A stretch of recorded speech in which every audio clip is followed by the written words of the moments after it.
बिस्मिल्लाहिर्रहमानिर्रहीम। अस्सलाम वालेकुम वरहमतुल्लाहि वबरकातुहू। कुरान पाक समझने के लिए अरबी समझना ज़रूरी है और अरबी के जो ग्रामर है उसके दो पार्ट्स हैं, दो हिस्से हैं। नंबर एक सर्फ, नंबर दो नाहव। सर्फ भी सीखनी चाहिए और नाहव भी, दोनों के बगैर गुजारा नहीं है। ठीक है, दोनों का सीखना ज़रूरी है। तो हम इंशाअल्लाह सर्फ के लेक्चर भी लेके आएंगे इसी चैनल पर और नाहव के भी।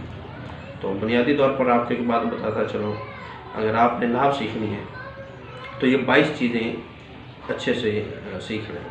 80% नाहव यानी ग्रामर जो है वो 80% नाहव आपको जो है वो तैयार हो जाएगी, आपको समझ सकते हैं अगर आप ये 22 चीज़ें समझ लें।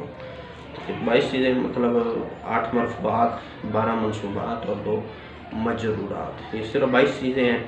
तो अगर आप ये 22 चीज़ें सीखना चाहते हैं तो हमारे चैनल के साथ जुड़ जाएं। नए हैं तो जल्दी से इस चैनल को सब्सक्राइब कर लें और बेल आइकन को प्रेस कर दें ताकि हर लेक्चर पर जो नई आने वाली वीडियो है सबसे पहले आप तक पहुंच सके और आप